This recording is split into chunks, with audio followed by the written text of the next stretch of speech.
Hello, everybody. Let's talk about Rasslin and Racin. That's right. Brought to you by Ardensburg Grill in Central South Carolina. Also, we want to thank Beef and Rib in Westminster, South Carolina. We want to thank Pepsi Cola. We want to thank Hyundai of Anderson. Thank you for, and of course, Greenville Sports Media, who brings this to you each and every week. Well, folks, let's get right to it. It was such a huge weekend.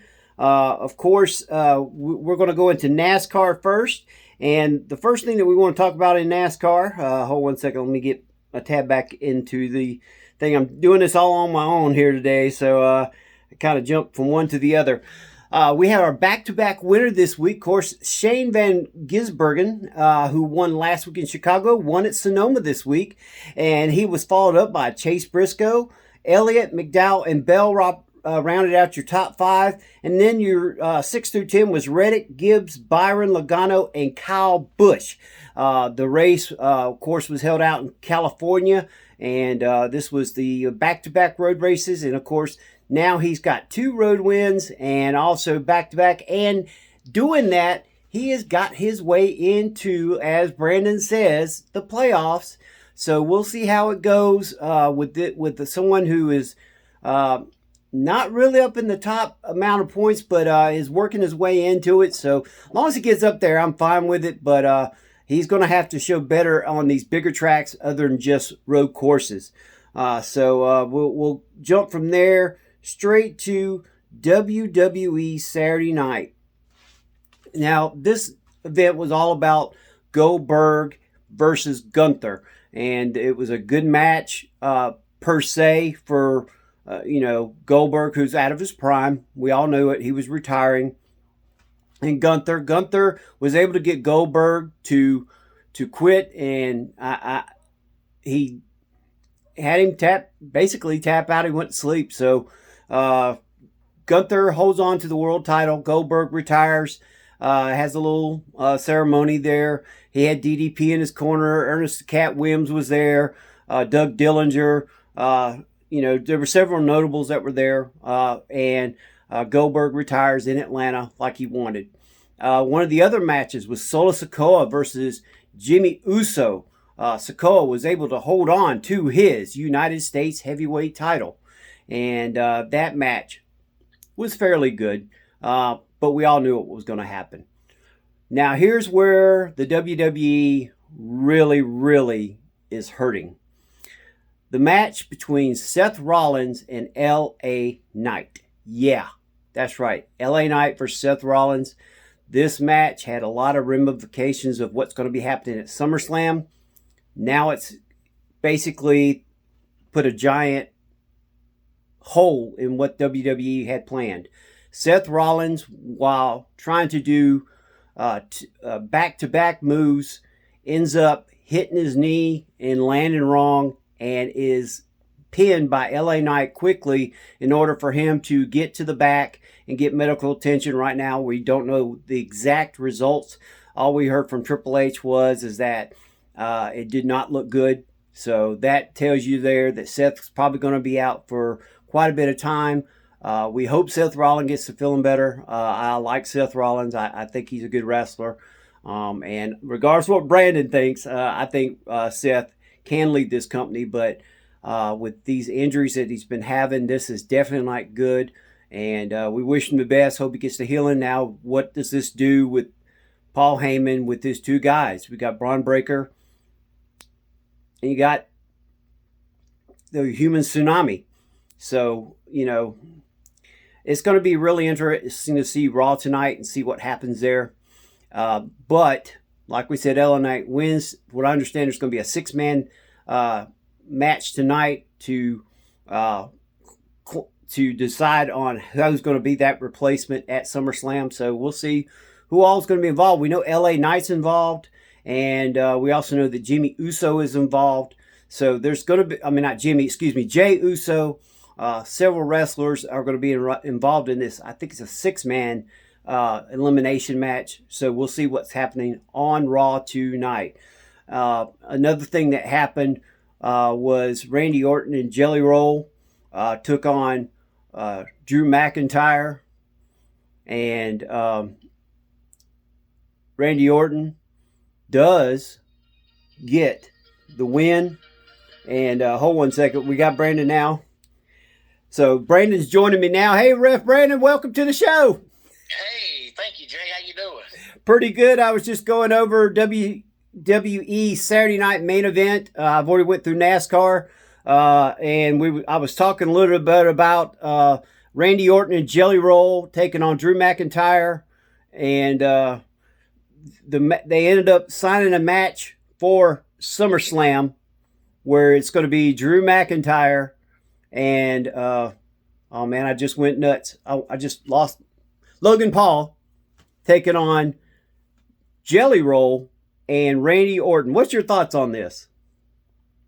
Well, I can understand why they're doing it from the perspective of, Jelly Roll is probably right now the hottest singer or one of the hottest singers in the world, so it makes sense to do it, especially when last I checked, SummerSlam tickets weren't selling good, so this is probably going to help sell some tickets. But I hate it from the perspective of, when Vince McMahon was there, Vince was known for always bringing in, old singers and old wrestlers, and it looked like it kind of had gone away. And then we see Goldberg, and now we see Jelly Roll. So I hope we're not going to get into an old Vince McMahon pattern where every single month now they're bringing in some old wrestler or old singer. And something else we talked about real quick was the injury to Seth Rollins. Of course, it's not known still yet just how bad it is. We do know that he will not be at SummerSlam, that it is the same knee that he tweaked before. And they're saying that there's going to be a 6-man elimination match tonight. I saw some of the participants, but I understand it could also change, so I don't want to go over too much of that. But what's your thoughts on the Seth Rollins injury, and what do you see coming out of this? Well, they definitely got to rebook SummerSlam because of it, but, they had to rebook Evolution Sunday night because of the injury to Liv Morgan, and to me, Evolution went off great. Now, I have no idea what the original plans before Liv's injury was, but if you had just watched Evolution and didn't know Liv Morgan was out hurt, you would have never known the card got changed. The show was great. So, hopefully SummerSlam will get the same results. But I hate it because even if he just tweaked his knee, you're talking about at least 7 or 8 months. So, that's minimum. So what do you do with Braun and Bronson during this time? Do you just quietly disband this faction, kind of like Damage Control got disbanded because they were all out hurt? Or do you just make them a tag team or, take them off TV? What do you do with them? Yeah, that's kind of my thought. My thing is the money in the bank. Now, that's good till WrestleMania of next year. Hopefully he'll be back by then, but there's no guarantee. I mean, that's going to be cutting it real close, to be honest with you. And this is the same knee, so I'm sure he's going to want to take a little bit longer on this particular knee if he wants to wrestle for a longer period of time. But that's some of the things that happens. We actually had another card that got changed. We'll get into the AEW one last, but let's go to Evolution, which was also this weekend. The first match of the night was Jacy Jayne versus Jordynne Grace for the NXT Women's Championship. And Jacy Jayne wins whenever we have some interference. Ref, what was your thoughts on the match? Yeah, I thought it was a good match. It kind of went the way I expected. I kind of thought either Jordynne would win, and then after she won, Blake would turn on her, or Blake would turn on her and be the reason why she didn't win. But I could tell there was going to be some kind of feud between Blake and Jordynne. I just didn't know if they'd have Jordynne, win the belt or not. But this at least takes Jordynne Grace out of the title hunt for a while, because ever since she signed with them, she's pretty much been in the title picture. But now she'll be feuding with Blake Monroe. She'll at least be out of the title picture for a while. But hopefully it'll be a good feud, and I just hope they don't, continue pushing Blake Monroe and then Jordynne Grace gets lost in the shuffle, because she's a really good wrestler. And I'm really surprised that when they called up Roxanne Perez and they called up Stephanie Vaquer, they didn't call up Jordynne Grace. Yep. All right, the next match we had was Jade Cargill versus Naomi, and no holds bars match. We both had this one right. We had Cargill, even though we thought Naomi might pull some, but we also said if Cargill win, then Naomi was going to win the title either this night or another night soon. And of course, we'll get to what she does later on in the night. What was your thoughts on this one? I thought it was a good match. The only thing that worried me was the finish, and that was only because Jade Cargill just about botches one spot in every match she's in. And I thought, boy, if she botches this spot, somebody's in for a bad day. So there at the finish, I was terrified. But outside of that, I thought it was a good match, and I thought Naomi made Jade Cargill look really, really good. All right, the next up was the Battle Royal for the World title shot at Clash in Paris. This had some returning stars and some very good surprise stars, but of course, Brandon had it right. Stephanie Vacour wins the title, wins the title shot. Well, that was, to me, even though that was obvious, that's one of those things that, yeah, it's obvious, but it's dumb not to do it, because right now, she is so popular with the crowd that you'd be a fool not to push her while you can. So even though it was kind of obvious, you'd be dumb not to do it. But, they showed some of the old female stars out in the crowd, but I was hoping some of the ones that could still move a little bit would be in the Battle Royal, but it was really just mainly NXT women and WWE Raw and SmackDown women. We didn't see Kelly or, Molly Holly or Lita or any of those that might could still do it. Molly was there in the crowd, but I think she could still be in the Rumble, but, she wasn't.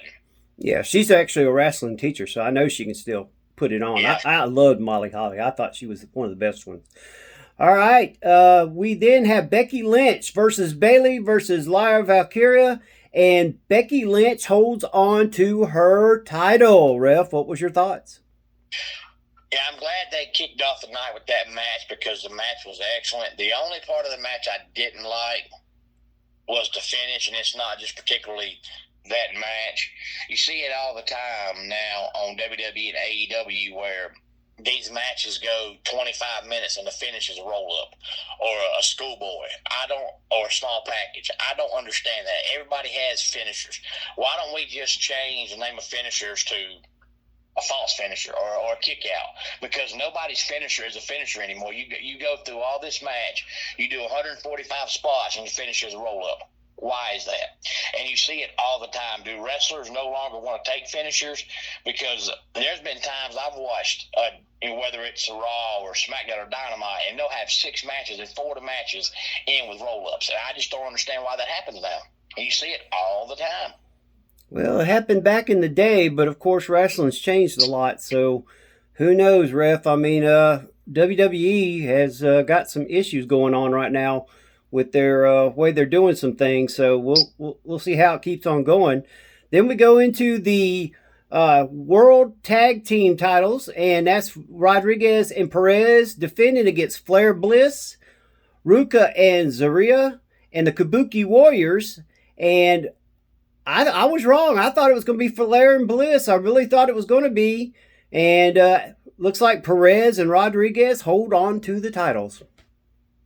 Yeah, there was one spot in this match that scared me too, and that was when Raquel Rodriguez had, it may have been Roxanne Perez, she had somebody on her shoulders, but their body was in front of her and she couldn't see, and she walked over toward the stage and threw them out on the other wrestlers. And when you do that, you can't see. So she was just hoping those girls were there. Had she tossed that girl and those girls wasn't there, she broke that girl's back. So I didn't like that spot at all, because you're just hoping they're in their spots, but you can't tell they're in their spots because you got the girl blocking your vision. So that spot terrified me. But I thought the match was good, and I thought Raquel and Roxanne actually looked like a pretty formidable tag team. Well, they was going to have to make them look that way if they was going to beat the crew or the trios that they beat. I thought the way they had Flair and Bliss enter, I thought, okay, they're going to win it. Plus, earlier in the week, Flair had mentioned that Bliss would be the 5th horseman or the newest horseman if, with what's her name gone, that's over in AEW.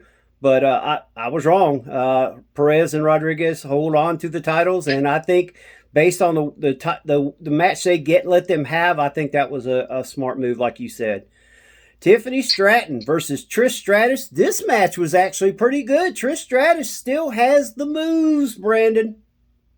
She does. I'll tell you, to be 52, if you didn't know she was that age, you have to look it up because she doesn't look it, and she doesn't move like it. She still moves like she's 32. And the match actually went off really, really good. You kind of knew that Tiffany was going to win because Trish was just throwing in the match, but it could have just been a throw together match. But you could actually tell that they actually went over the match, and the match was really, really, really good. Yes, it was, and like you said, Tiffany Stratton held on to the title. Then we get to the match of the night. In every single way, regardless of how it ended, this match was an A+. I give Io Sky and Rhea Ripley A pluses both. They put on, as Jim Ross would say, a slobber knocker. These girls was putting some hits on each other, Riff, and they were really giving the fans, I mean, their money's worth. This deserved to be the main event match. And, of course, at the end of it, it didn't end the way everybody was thinking. There was not a pinfall between the two of them. Instead, Naomi comes in, cashes in her Money in the Bank, and wins the title. Your new world champion is Naomi, as Sky and Ripley looked on just completely disheartened. I mean, it was, you could tell both of them had gave so much, and for neither one of them to come out with the title was, in a lot of ways, that was the only thing the fans were disappointed in based on the match that they gave. Yeah, and, people are upset about it, but it was one of those things you didn't expect because, for one, Naomi is not on Raw, and for two, there was no hint of her cashing in on Io Sky. They kept teasing like it was going to be with the SmackDown champion. So, to me, it's unexpected, which is what wrestling's supposed to be. So, when you're surprised by something, you don't see it coming, you should be happy about it, not because you didn't see it coming. So it should be a good surprise. You should be happy about that. But the old school wrestling fans are not going to like it because Naomi wrestled earlier in the night and she lost. So it kind of makes you lose for no reason at all when you lose and then the very next night you walk out with the champion.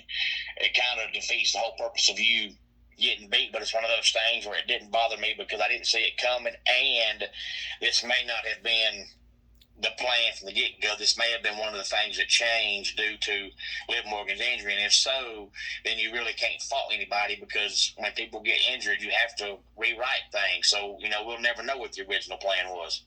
But since I didn't expect it, I was happy about it. Yeah.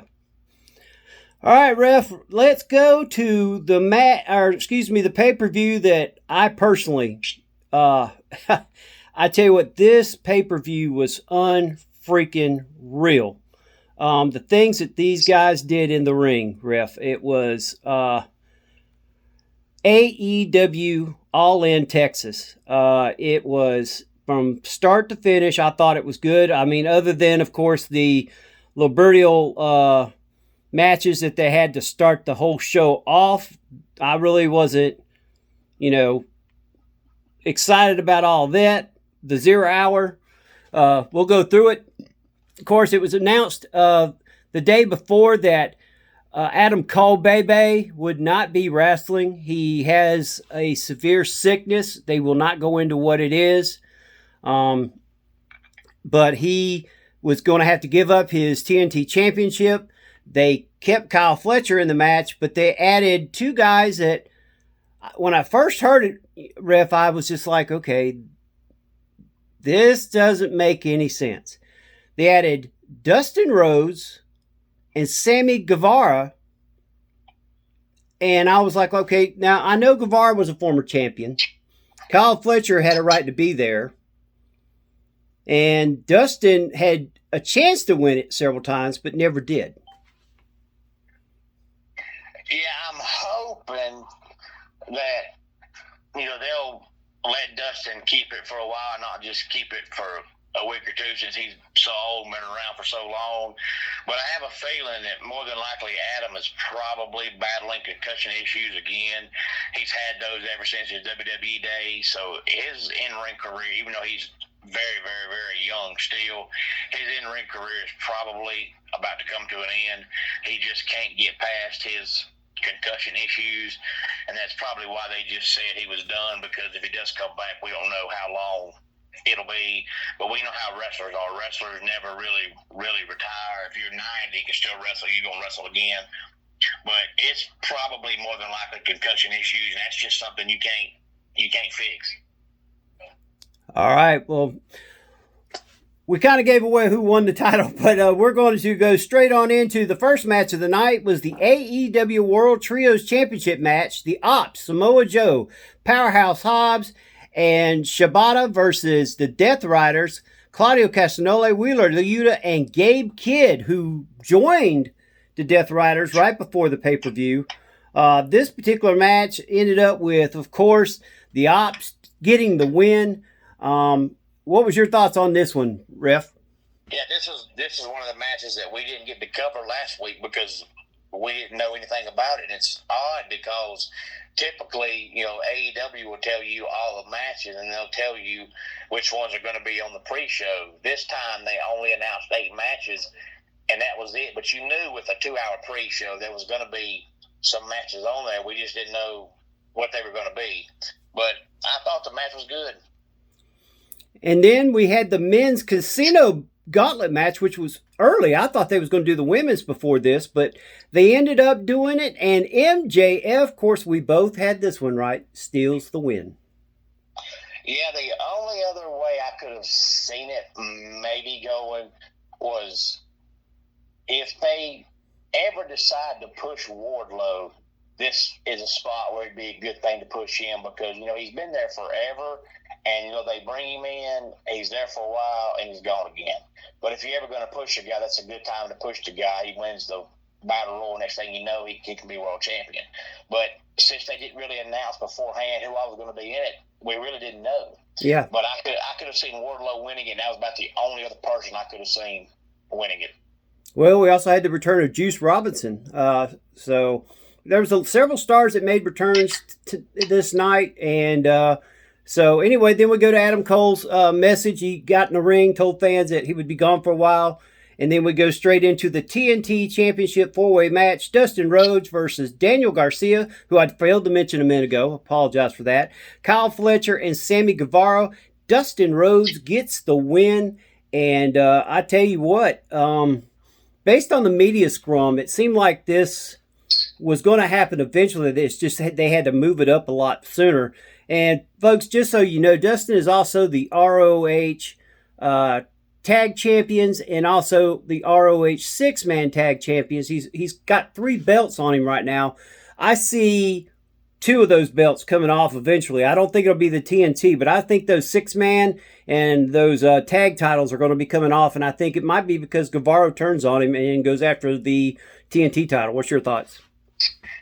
That's probably what's going to happen because it seems like now every time there's a tag team that's not already a tag team, it's just 2 superstars thrown together. They always split up with one of them turning on the other one, so that's probably the same route they'll go here. And, of course, Dustin's nephews were both at the pay-per-view. And then we also saw that Kevin Von Erich made an appearance, and of course the 0 Hour had all of them putting the Iron Claw on. So, but anyway, we'll pass that one, and we're going straight into now. We're going to be going into the stretch of nothing but A matches, not all A plus, but A minus to A matches. We start off with Swerve Strickland and Will Ospreay versus the Young Bucks. And I know Brandon hates the Young Bucks. I mean, folks, we all know this. But in this match, I gave the Young Bucks an A for their storytelling. And the moves that these 4 guys did, there was a spot, Brandon, I don't know if you got to see it or not, where the 4 of them landed some crazy freaking ending moves on each other back to back to back to back to back. And it was just unreal. What's your thoughts? I saw it and I absolutely hated it because all four of them no-sold everything.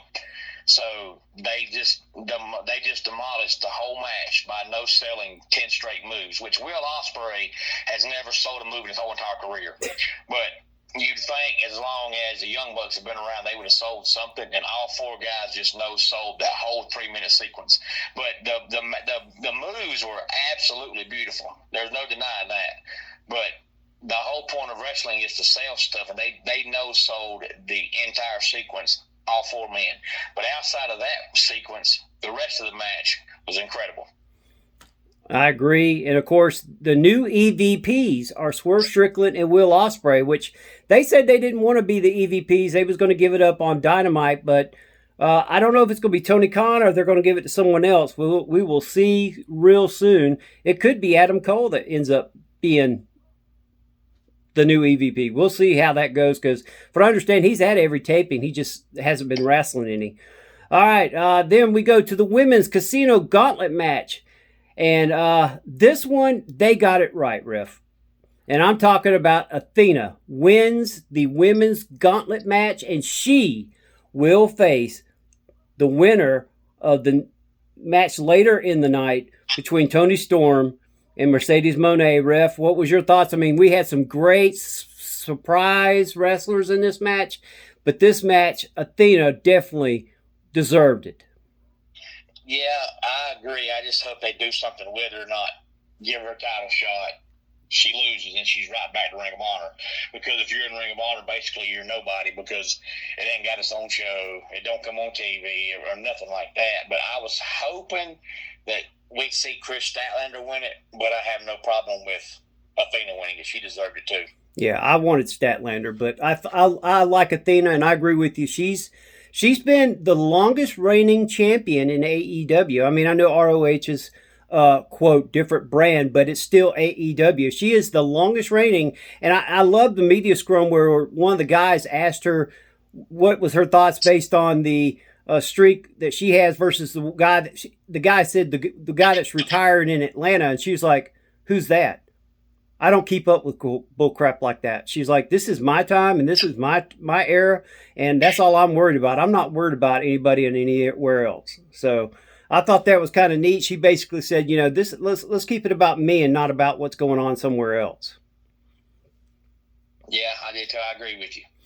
All right, then we went to the AEW World Tag Team Championship, 3-way match. And that was the Hurt Syndicate of Bobby Lashley and Shelton Benjamin taking on Speedball, Mike Bailey, Kevin Knight, the Patriarchy, Cage, and Nick Wayne.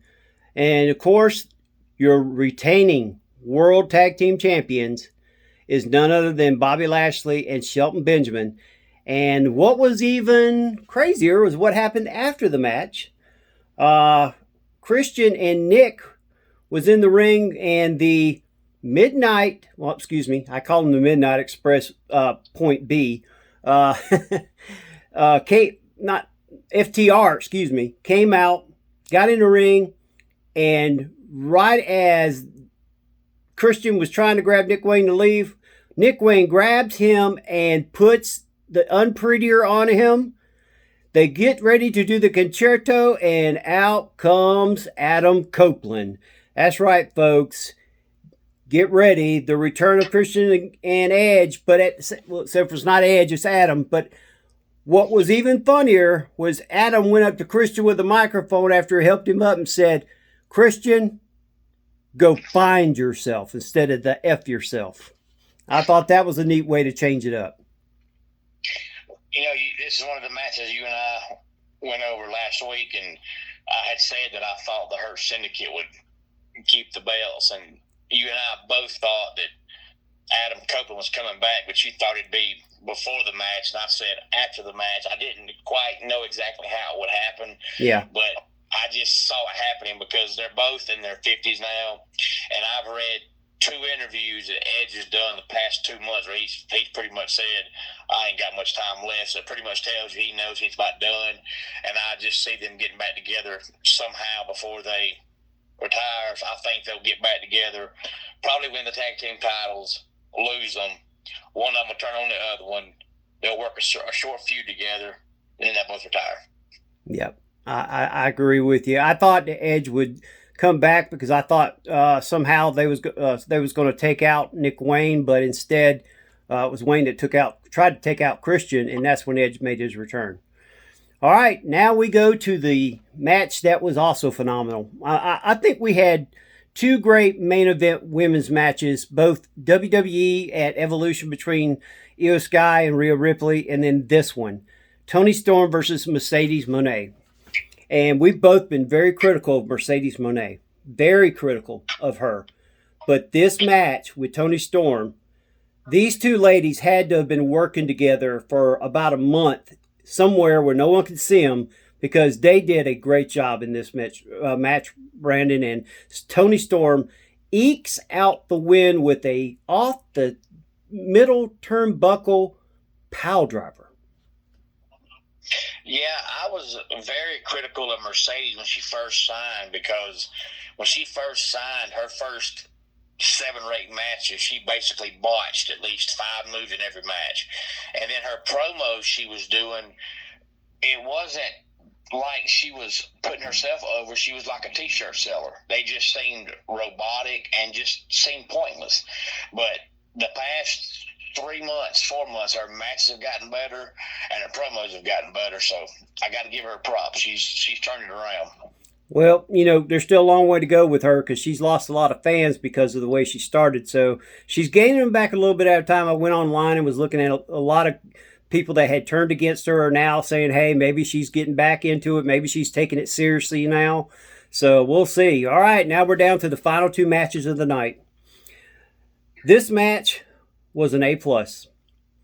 Even though they are not the same guys they was 6-7 years ago, these guys put on a unreal match.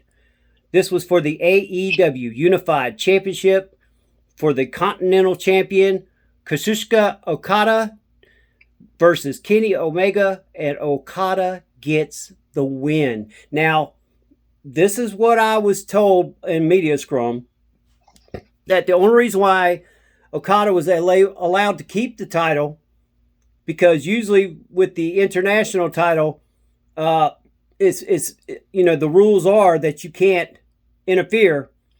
But after this match, Tony Khan made it very clear that from this point on, that will be back in force, that no more interference. So if Don Callis or anybody interferes from this point on, Okada will lose his title. So, but this match, Ref, it was just unbelievable. I was like, wow. Yeah, one more quick comment on Mercedes, and I'll talk about Okada. Okay. One of the reasons why a lot of folks hate Mercedes, whether it's true or not, was there was a rumor going around that she was pretty much booking her matches and doing what she wanted to do. So people hear that and they see that and they believe that she refuses to lose because they think she's booking her own matches and she's winning every match she's in. And that's how you got the whole Mercedes Hogan thing, because, back in the day, everybody said Hogan refused to lose. Well, now people think Mercedes refused to lose. So when you're out there doing these robotic promos and you're botching everything and you won't lose a match, people are going to hate you. But you and I picked this match last week, and I want to say I picked Kazuchika Okada, but I could be wrong. You did. You did. I did. And I had Omega. Yeah, I thought that was one that we differed on. I saw Okada winning it, but, both of us were kind of confused over the way the match was billed, because they made it sound like they're going to unify those belts, but yet the belts ain't going away, which doesn't make any sense at all. But I just felt like they were going to let Kenny Omega lose the match and have Okada win, so that's why I picked Okada, but I could have understood either one of them winning. I just thought it made more sense for Okada to win the match. Yep. And there's been rumors that Omega could be the one, since he's already an EVP, that they just give it back to him So we'll see how that happens on Wednesday night. And then the final match of the night. And folks, this could have went 5 different ways. A lot of people had. I didn't see anybody online. Now there were several who agreed on who would win, but how it would go about was totally different. We're talking about the AEW World Championship match. Hangman Adam Page versus Jon Moxley. Adam Page wins the match. It was a Texas death match. There was a lot of stars that came down to the ring to interfere. Darby Allin came out of the ceiling, a la Sting. Just a lot of crazy stuff, but Hangman gets a chain from, of all people, his arch nemesis Swerve Strickland, and is able to choke Moxley out over the top ropes to get Moxley to tap out and get the win. What was your thoughts on this one, Brandon? Well, you and I both picked Hangman, so we both pretty much knew the winner was going to be. I just felt like it was time for Moxley to lose the belt, and then we finally see the belt come out of the briefcase, and it looked exactly the same. I mean, there was nothing different about it. I thought it would be different because I was like, there's that title was so big, I just didn't see it fitting in that little bitty case. Yeah, so I'm still not quite sure what the point of having it locked up was. Maybe they'll eventually decide to tell us. But I thought the match was absolutely as good as a Moxley match can go. Moxley's never going to have a phenomenal match because he does too much brawling, whereas I like wrestling. But since Hangman Adam Page is more of a wrestler, it made the match an A, but not A plus because it had Jon Moxley in it. and like I said, this was an A match. It was not an A plus. There was small minor things that I saw that they could have done a little bit better. But I mean, my gosh, they were that bed of nails. Oh my Lord, man! I tell you, that's some craziness to get thrown on that ref. Yeah, it is, and I see it happen a lot. Matter of fact, one of the shows I had this past weekend, I seen 2 guys go through a table with thumbtacks on it, and I just don't see how guys do that because I just wouldn't do it. Makes you wonder if they're taking those nerve pills at 6 hours before the match, knowing it'll be numb, so you wouldn't feel it. But still, you would think that'd punch your lung or something. That's just crazy. But I tell you what, Ref, it was a great weekend. Of course, I didn't go over the Great American Bash, folks. To me, the NXT card, to me, it was lackluster. I didn't feel like. Ref, if you want to bring it up, you're more than welcome to. I just didn't think it was a great wrestling. Of course, I didn't think Saturday night's main event was either, but because it was Goldberg's retirement, that's the only reason why I really brought that one up. And then, of course, Jelly Roll and then Seth Rollins' injury. Yeah, well, we won't talk about it, but, if you don't watch NXT, it looked lackluster because a lot of their big stars weren't on it. But Shawn Michaels does such a good job of running NXT that ended up being a phenomenal show. But from the outside, it didn't look like it would be, especially since it's called the Great American Bash and it's only 5 matches. But that's because they had main event a couple hours after that. But I thought it was great, but I could understand why it wouldn't catch your attention because you look at the card and it really didn't appeal to you unless you watch NXT on a regular basis. Yeah, I mean, I don't watch a lot of NXT. I did go back and watch it, but the pay-per-view to it for me just, I don't know, I just got lost. Maybe because I don't really watch the storyline just close, but to me, it just didn't feel like a good pay-per-view. It felt like I was watching, something that you would see on AEW Dark. I mean, that's just how I felt. I didn't watch a lot of Dark, but, when I did, it was like, okay, I was lost. Okay, what's this big feud going on here? I didn't know the Dark Order and, so-and-so was fighting, and it's like 6 months of hatred. It just didn't make no sense. But, all right, Ref, well, tell us where you're going to be at this weekend. Believe it or not, I'm taking this weekend off, Jay. I just had 2 shows this past Saturday, so I bet we put probably 350 miles on the car Saturday. I said, you know what, next weekend, I ain't doing a doggone thing, so I'm taking this weekend off, but I'll be back in the ring next Saturday. Sounds like a plan. And, Ref, tell them where they can find you each and every day. On YouTube, Ref Brandon. and the Todd family. I post just about every single day. I usually go live late at night. I try not to go live at 11:30 midnight, but usually pretty late by the time everybody gets home and finishes their job and finishes their homework or schoolwork and eating and cleaning up. That way you can all watch it before you go to bed. So I try to go live just about every night. We talk college football, wrestling, the NFL, college basketball, the NBA, and NASCAR. I do top 10 countdowns, and some of those are about sports. Some have nothing at all to do with sports any kind of way. Matter of fact, I think my top 10 countdown last week was about the 10 most biggest states in the U.S. by population. I think that was last week's top 10 countdown, so you just never know what I'm going to talk about. All right, and Ref, something I did mention about the NASCAR was something that you brought up last week, and that is when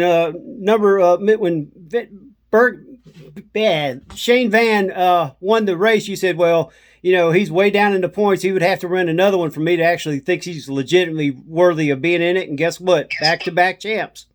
Yeah, he's won 3 races this year, and they've all 3 been road courses. He actually makes road course racing boring because he dominates. Usually a road course race and you see, you know, a bunch of back and forth racing and spinning out, but not him. He gets up front and he runs away with it. But he's got 3 wins, but he ain't got a top 10 outside of his 3 wins. But, you know, they go to 7 road courses a year, so I could see him winning 4 or 5 races every year because he dominates on road courses. But then once the playoffs start, it's regular oval racing. He's just so far has been terrible on any racetrack that's not a road course. Yeah, I think the only road course is the Charlotte race, which is the Char Oval or Oval Charlotte or whatever they call it. That's the only one that's really, quote, in the playoffs. So, all right, Ref. Well, it's been great. Next week, we'll be back here with what happened on Raw, SmackDown, and Dynamite.